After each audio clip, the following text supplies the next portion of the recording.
For the precise functioning of a computer, every operating system performs a variety of functions as discussed earlier.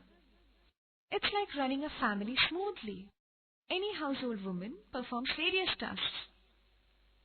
Just have a look at the modern woman. She has the job of bringing up the children, looking after everybody's health, keeping up the relationships, love, work and all the tasks handling at a time. Don't you feel that a woman is a real multitasker or the operating system of a family? Yes. Friends, I discussed on operating system more than you might have hardly expected. Only because we'll be writing our C program under DOS platform as well as recently developed IDE. Now, just see the word platform and how generically it is used. As we already know, to run any application, we need an operating system. For cooking, you need a kitchen platform. Or for swimming, you need swimming platform. I mean, without water, can anyone swim? Well, now, swimming platform may be different, like swimming pool, river, and lake, or say ocean. But we need that. To play games like cricket, football, hockey, or tennis, we need ground. In the same way, we need a platform in the computing world, and here, operating system performs that function. And many a times, it is called as platform. Right? It is called as platform. You might have heard about a few frameworks launched by Microsoft, like a network framework, a much hyped work these days amongst you programmers, just like talk of the town. It is also many a times called as a platform. Have you been to a gift article shop recently? If yes, you might have seen a frame, a photo frame. Your job is to insert a photo of your choice in it. That's all. Sounds easy and simple? Yes. Just like plug and play? No more hassles? Alright. But my dear friends, we should not start our journey of learning merely by inserting only photos, but instead of learning how to build that frame itself.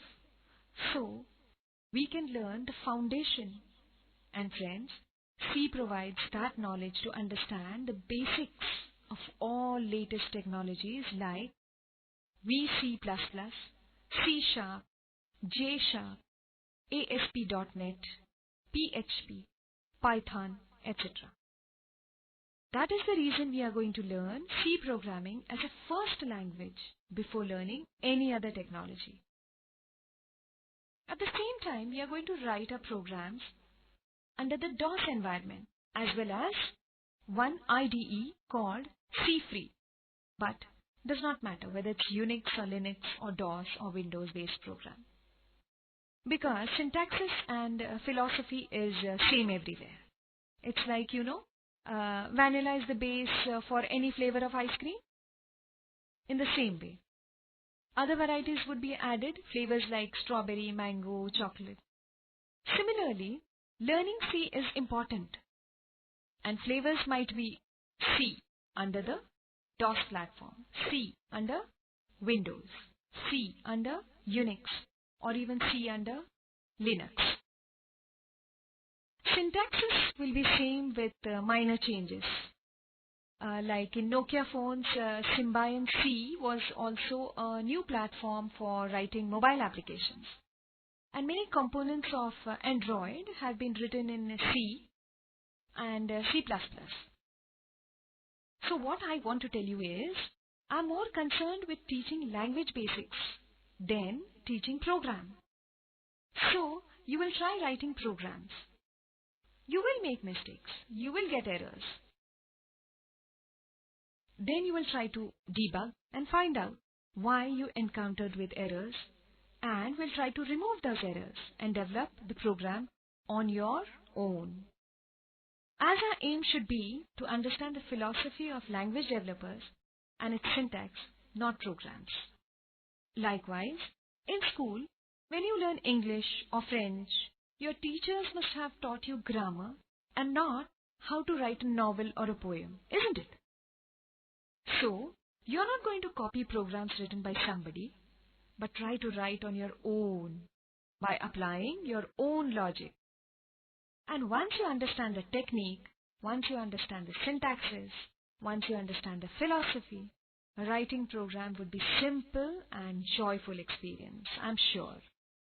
I have observed many years in the past, students write programs, compile and execute it, get the correct output, but can't explain how they get that.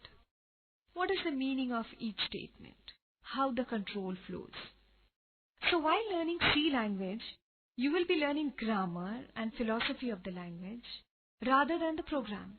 And you, on your own, will then write programs at the end of each chapter.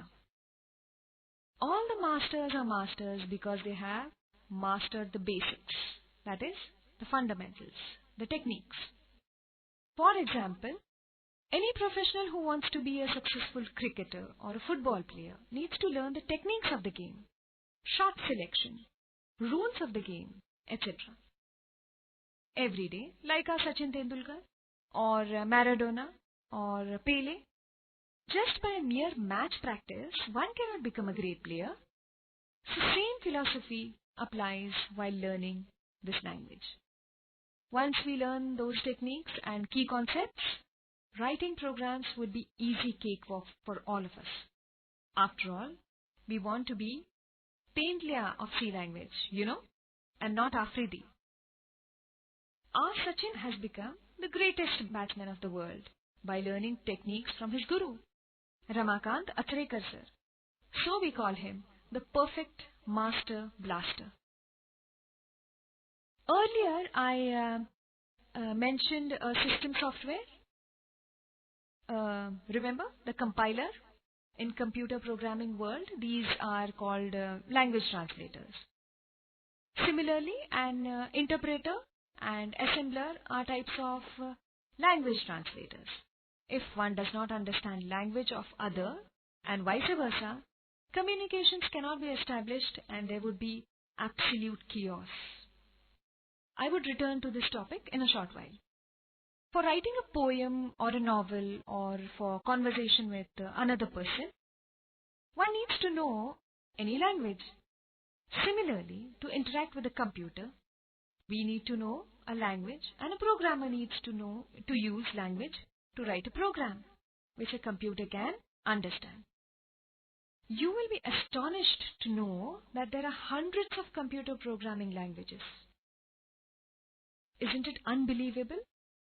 Just type programming languages in any search machine like Google and have a look at Wikipedia site. Believe it or not, but more than 250 computer languages are still in use. Just imagine. Many of my past students were fresh graduates, enthusiastic as usual.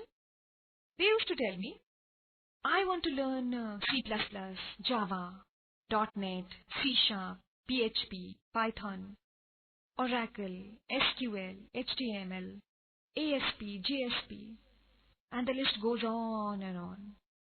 It does happen with working software professionals as well. I would like to ask you how many languages one would be able to learn other than your mother tongue? I don't think an average person learns more than 4 languages in its lifetime. In India only, there are 25 plus languages like Marathi, Kannada, Hindi, Gujarati, Bengali, Telugu, Tamil, Malayalam, etc. Around the world then, many different languages are spoken, namely Chinese, French, German, Japanese, Spanish, etc. Then, if you have learnt any additional language apart from your mother tongue, what will be your obvious option? English. And then one may think of German or French or Spanish or whatever it may be. Why English? Because it's the business language in our country as well as the language of the world.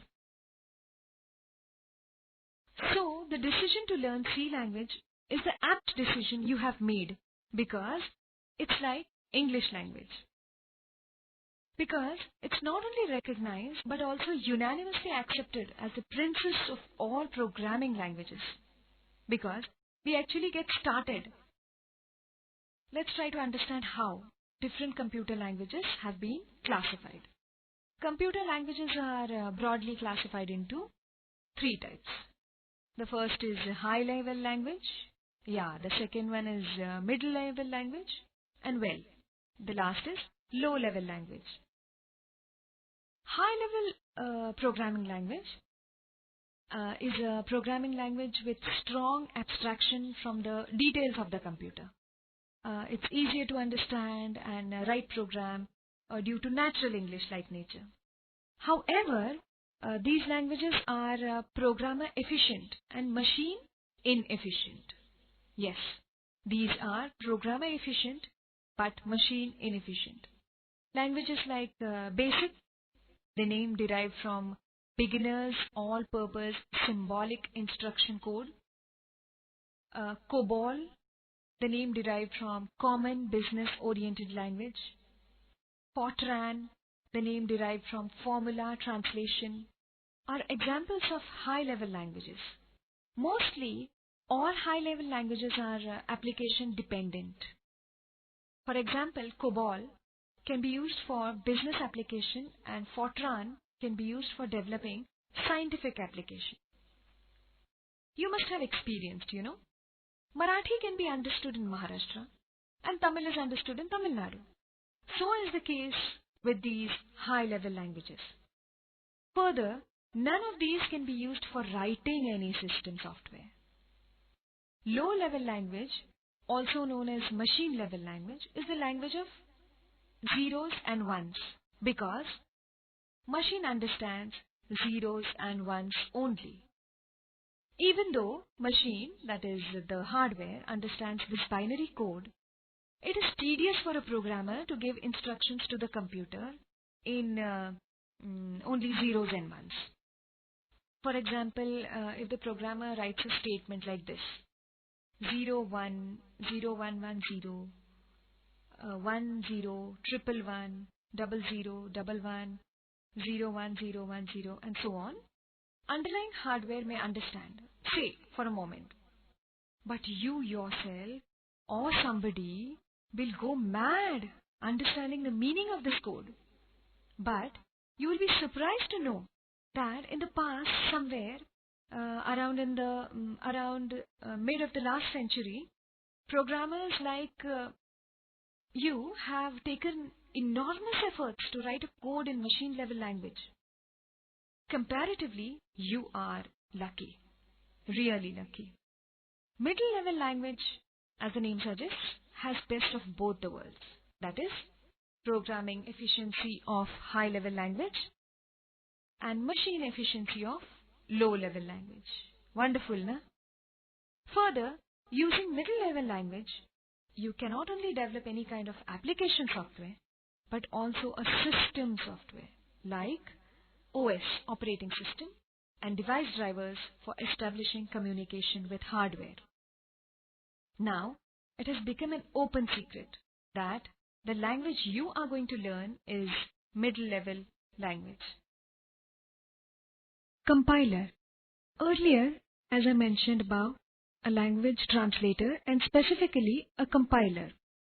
Whenever we use any high-level or middle-level language to write a program, like BASIC, C, or C++, we need a language translator to convert it into a machine-level language.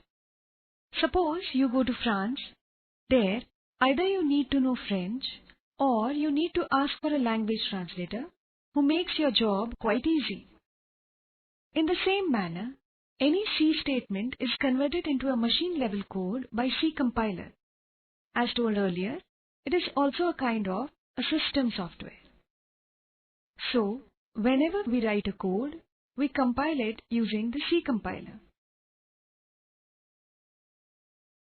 It could be either Unix or Linux-based GCC compiler or a DOS-based Turbo C compiler or TC or TCC in short. TC is proprietary of software giant Borland International. Likewise, Microsoft has also proprietary compiler like Visual C++ compiler. Many other companies are also available in the world that have developed their own compilers. So, basic language needs basic compiler, C needs C compiler, and C++ needs C++ compiler. Java is such a language which needs Java compiler as well as Java interpreter. So one may think, what's this interpreter after all? An interpreter is also a kind of language translator. Compiler translates whole code, that is, all statements of a program at a time and then executes it in one go. Whereas, interpreter translates one statement at a time and executes immediately and goes for the next statement. C language is known as compiled language, and the widely used Java also needs a compiler as well as an interpreter. That is why Java is called as compiled as well as interpreted language. Needless to say, the language that we are going to learn also falls under the same category. I mean, the